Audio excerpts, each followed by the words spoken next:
Hi, this is Edie with Milray Center in the kitchen again. Another one of our Table for One series. Today we're going to be talking about kale. Now, I used kale in previous series with the tomatoes, but today we're going to really focus on kale itself and show you what you can do with this wonderful vegetable. Now, kale can be purchased in several ways. You can buy kale at the grocery store fresh. It looks like this, and it's usually in a big bundle. You can buy it pre-chopped in a bag, or you can buy it frozen. And all of those different components have different uses. So I'll kind of cover some of that today so that you know what kind of kale you might want to have on hand at the house. Again, this series is all designed for you to help you make better nutritious choices for yourselves, not create a lot of leftovers, and also have some fun with food that you might already have in the pantry. So we're going to start today with 3 recipes. Again, all of our Table for One items will have 3 recipes that go with one product. Today we're going to be making kale chips, we're going to be making Portuguese kale soup, and we're also going to be making a kale salad that can be sauteed or served fresh. I'll be showing you both of those as well today. So let's get started on our soup. The basic components are, we're going to start with some onion. Again, I am not a professional chef. I have worked with professional chefs in a previous career with the Pennsylvania Culinary Institute in Pittsburgh, a favorite job that I had in the past before I started traveling with all of you, which I adore. I'm only going to use about half of a large onion for this, but the chefs at the school taught us a lot. We're going to start with a little of that wonderful olive oil. We're going to put about 2 tablespoons into a pan and start sauteing our onions. Again, about 1/4 of an onion, depending on how large it is, and to your taste. Everything here is very flexible. All of my recipes turn out, whether you change something or you forget something, they all taste delicious once you get the basic components going. So we're going to put our onion aside here and let that start simmering.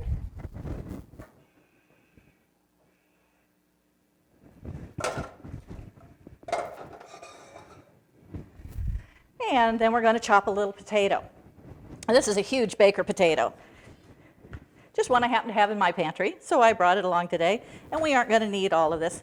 You can peel it if you like. But again, with most vegetables, the nutrition, the fiber is right there in or under the peel. So it's up to you. This is a rustic dish served all over Portugal, which my husband and I had the privilege of going to last year, and we loved Portugal. It was wonderful, and the food was amazing. So again, if you're cooking for one, maybe a small potato or a half a potato this size. That'll go right into our pot with our onion. Start cooking. So you've got some onion sizzling in there. You've got a little potato in there starting to work. I need to get a spoon. Excuse me just a second.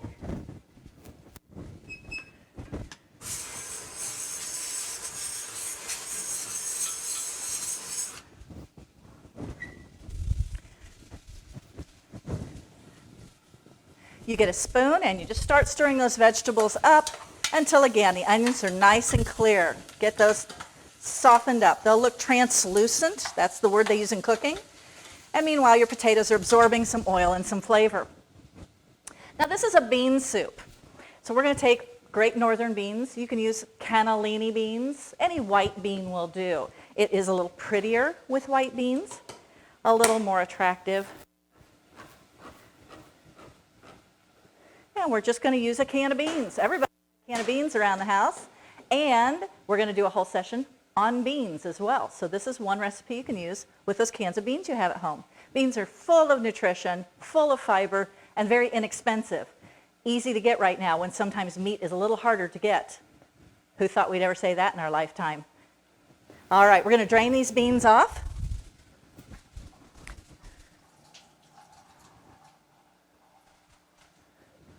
I'm just going to set those aside for a moment while I work with my aromatics. So I've got my onions, my aromatics going.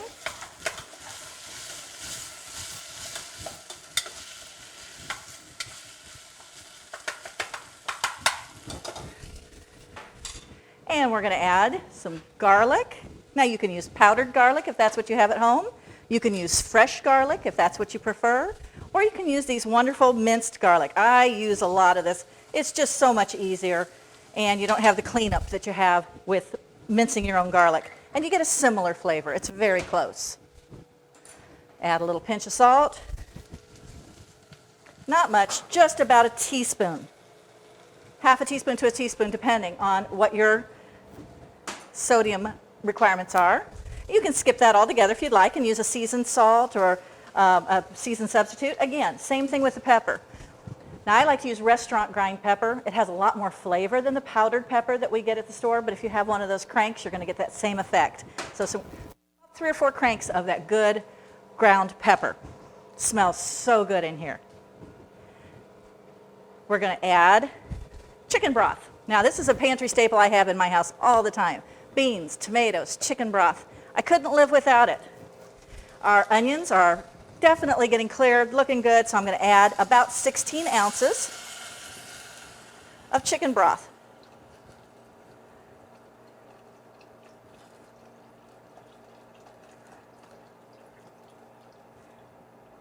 Or about half of one of these boxes. That's a 32-ounce box. You can get that product anywhere, Aldi, Kroger, your favorite grocery store. But chicken broth is always helpful to have on hand and adds a level of deliciousness that no other broth can do. Now, if you're vegetarian, you can also use a vegetable stock with this soup as well. You don't need to add the chicken broth. But I find that chicken broth really gives it that authentic flavor. We're going to add our white beans.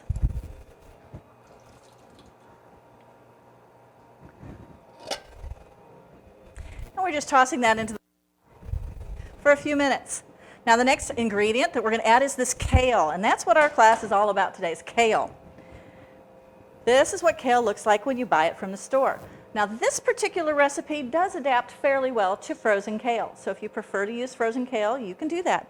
You can also use spinach if that's what you have on hand, but it won't be Portuguese kale soup.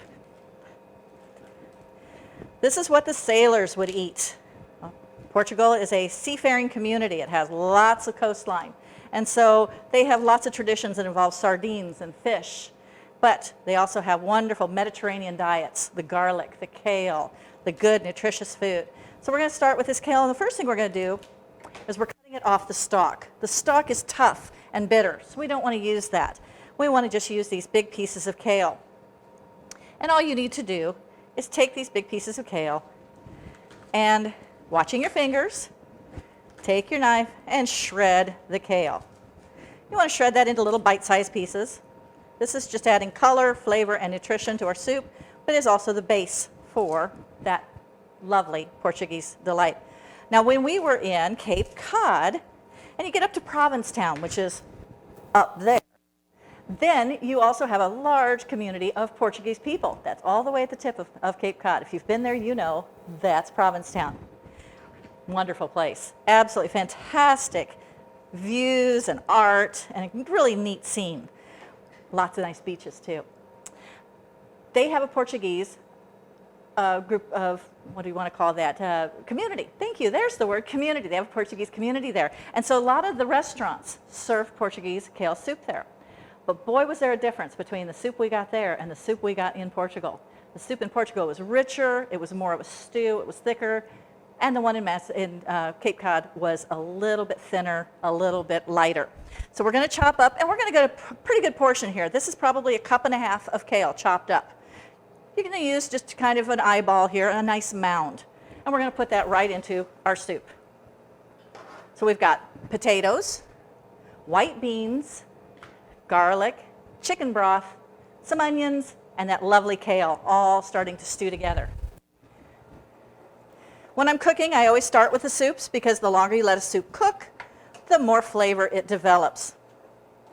And we're just going to let that sit over here and stew for a minute.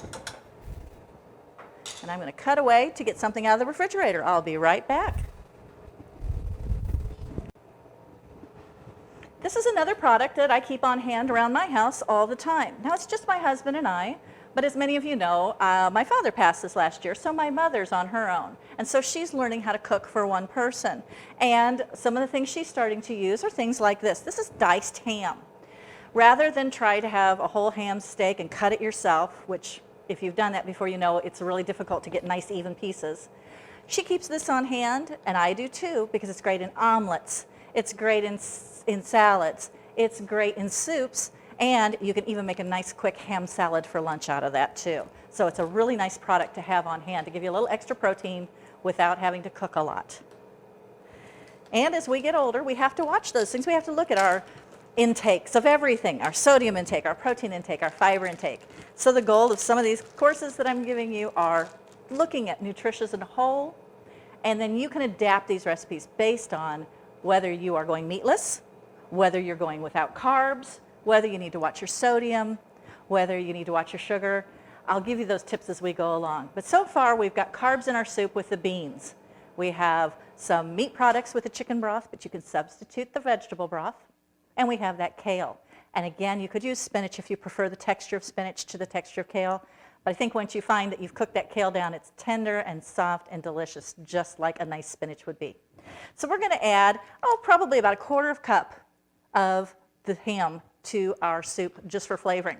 Now, true Portuguese soup, kale soup, has chorizo in it, or a chorizo-like sausage. It's very spicy, and I know many of you cannot take the spice. I love it. But you can do that. You can get that chorizo sausage or the andouille sausage. Those are both spiced sausages you can get at your grocer. Or you can substitute ham instead. You can also add a little red pepper flake or a little jalapeno to this too if you like to up the heat. But if we're going to make it nice and simple today, no heat involved. So we're going to use the ham dice instead. So roughly 1/4 cup. Again, just a portion for one this time. Now this soup will make enough for 2 people or great leftovers. And soup always tastes better the next day. That was not the dinner gong. We're not quite there yet. All right, soup's cooking away, and that's all there is to it. It's a nice brothy soup. It's got some richness from the potato. It's got some salt from the ham. It's got that fresh feeling from the kale. It's a delightful soup. So we're going to let that go for a little bit, and we're going to start working on our next recipe, and that's the kale chips. I cut these up earlier, and I took them off the stalk just like I did the others, but I left them in bigger pieces. These are nice big pieces. Now the key to kale chips is drying them. So they've been resting in this bowl. After I blotted them dry, I rested them on a paper towel so they get nice and dry. We're going to toss those in a pot, a nice cooking bowl here. I find these silver bowls to be a godsend because as we get older, particularly if you have any arthritis, they're not heavy. They're as light as can be. I love the look of the big heavy ceramic bowls and ceramic bowl sets. They're gorgeous. But Mama knows best. She told me years ago, don't buy those because when you get older, you won't be able to lift them and work with them easily. So these metal bowls are the best for cooking as we get older. We're going to take our nicely sized, pretty evenly spaced out, there's a little water on that one, blot that off, kale, and we're going to sprinkle it with a little bit of olive oil. We're just going to drizzle maybe a tablespoon, not much. It doesn't take a whole lot. And very easily, just a little salt and pepper. This is to taste. And again, you can add red pepper flakes if you like a little bite. You can add some seasoned salt if you prefer seasoned salt. You can put Old Bay seasoning on these, but salt, pepper, and olive oil is a combination that just can't be beat. It always tastes amazing. We're just going to toss those together, get everything real well coated with the olive oil. We have an escapee. And once those are nicely coated with the salt, pepper, and olive oil mixture, we're going to put those on a cooking sheet. Spread them out nice and evenly. You can see the olive oil on there. You can see those starting to get a little wilted. Well, olive oil wilts greens very quickly. Just like that. Spread out nice and even so they get the heat, and we're going to pop those in the oven. Now, this is a 375-degree oven, and we're going to leave those in there. Typically, you'd leave those in there for about 15 to 20 minutes. We'll check on them in a little while. And again, all these recipes will be posted online, so that you can look up the exact portions and not have to memorize the portions and the ingredients from a demonstration. You'll be able to watch the demonstration and then read the ingredients and the instructions on a separate page. Actually, Actually, we're going to keep using this bowl because all we did with this bowl was use olive oil, salt, pepper, and the kale. So we have our chips going, our soup souping. So now it's time to work on that sauteed kale salad. I have some more kale that I've cleaned up earlier, and it's ready to go. And I think I want this in a little bit smaller pieces, so we're just going to tear it. It tears pretty easy. This is for salads and saute, so we want these in bite-sized pieces, not the great big pieces you might want to have sticking out of your mouth when you're trying to take a bite full.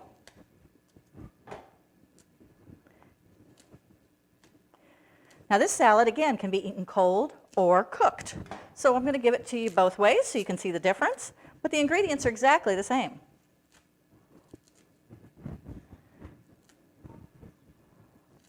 I want to make up all of this because I'm making 2 dishes out of it, so we're going to break up all of this kale into small, roughly bite-sized pieces. Looks good. Yum, yum. All right. Now, this also takes olive oil, salt, and pepper, but there's one more ingredient we're going to add to the salad. So again, rough tablespoon of the olive oil and an orange.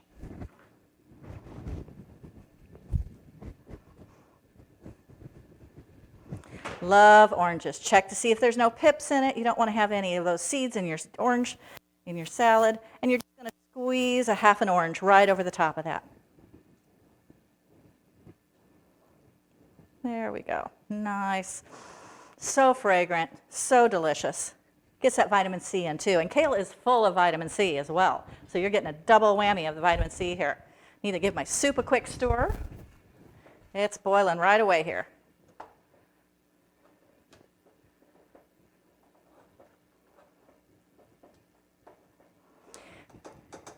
And as many of you know, that's part of the joy of traveling, is trying these new recipes like the Portuguese soup when we're on the road and traveling and trying new things. You can get it in Massachusetts, you can get it in Maine, you can get it in several places, but we love to bring back recipes when we've traveled and try new flavor sensations.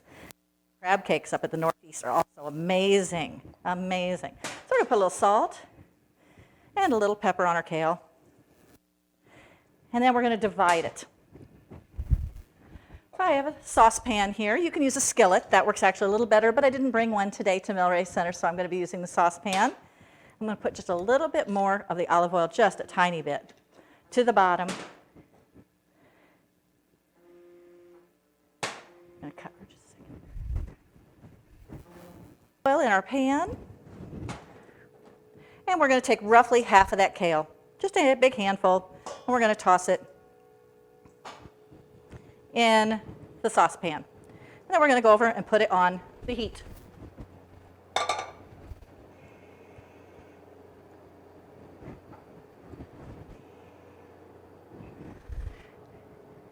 And then the rest of the kale, salt, pepper, and olive oil, with a little bit of orange on it, we're going to massage. Now my hands are very clean. I cleaned them before I came on air, and I do watch to make sure that I'm not touching things before I start working. If I was cooking for a group or in a public restaurant, I would be wearing gloves, but they are so awkward to work with. And when I'm cooking for you, my friends, and we're going to just dig in there with our hands, because this is what you're going to do at home.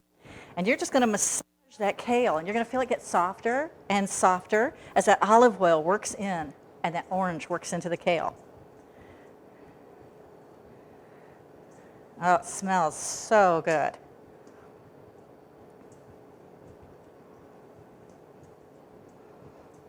And that's that. That's as easy as that. Now you can put some orange slices, maybe some mandarin oranges in with that if you'd like. If you want to make this into a dinner salad, you could put a hard-boiled egg with it, or some of that cold ham. But just as a side dish, a nice fresh salad, a nice fresh bite of the Mediterranean. This works perfectly. And we're going to put some orange on there, just a little bit for decoration and flavor. These oranges aren't peeling very well. I don't know.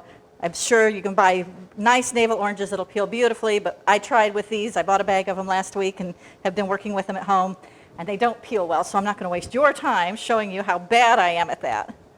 So we're just going to cut out some nice little orange pieces and put them on our salad. And that's that. It's done. Now, let me stir up our food over here. We've got our soup still cooking. Oh, it's starting to look fantastic. Thickening up, getting hearty. And we have our kale. You can hear it sizzling.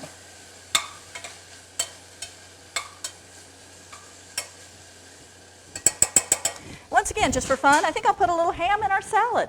Sizzle that up. That'll make a nice entree salad. The kale saute. A great way to get some greens into your system, protein, and you can also use bacon if you're a bacon lover.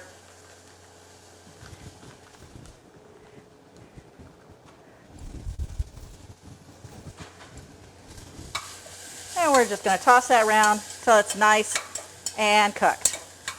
Almost done. This is a quick session. Kale doesn't take long. Kale doesn't take a lot of work. It's just a matter of thinking about it and thinking, how can I prepare it? How can I work with it? What can I do with the kale? Now I've got to go wash these hands again because I just handled a lot of food. I'll be right back after I've washed my hands and we'll finish this up. Let's check on those kale chips, see how they're doing in the oven.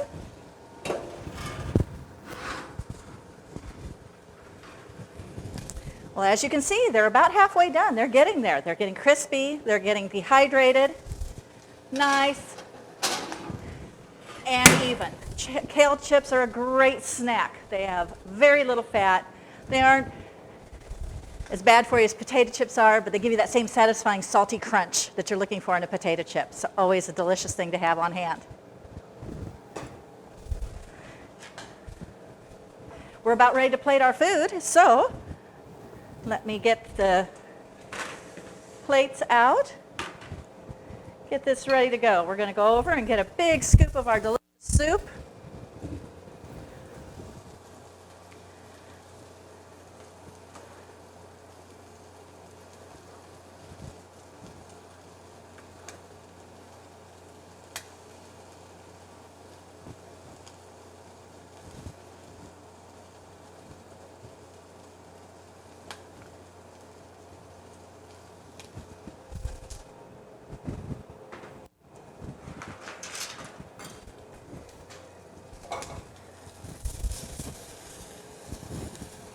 We're going to plate our sauteed salad, our sauteed kale with orange, a little bit of ham in there, make it savory.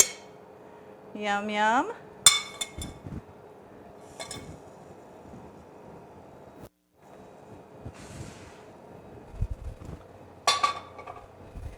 And let's check on those chips. That's the last thing we have to plate.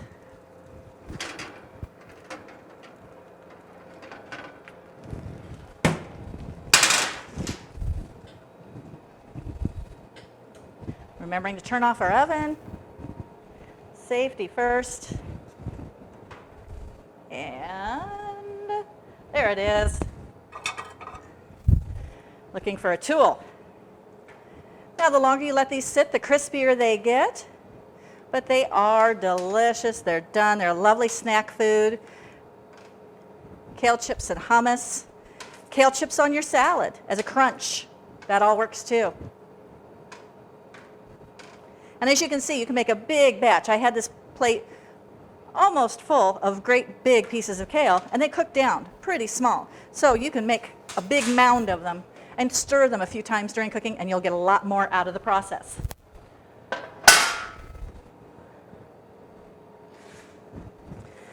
All right. Now, just final couple finishing points on this. Kale and lemon are a natural match. So you may want to grate some lemon zest over the top of everything. It just is delicious. It adds freshness. It adds brightness. And it makes your hands and kitchen smell fantastic too. So we're using citrus. We're using kale. We've got beans, ham. If you're doing low carb, you can leave the beans out of the soup and just add more potato too. That's another variation on that. If you're not doing potato or beans, then you're not making potato or kale Portuguese soup, I'm afraid, but you can still do a variation on this and do a nice kale soup. All right. little crusty bread, our ever so favorite friend, Mr. Parmesan cheese,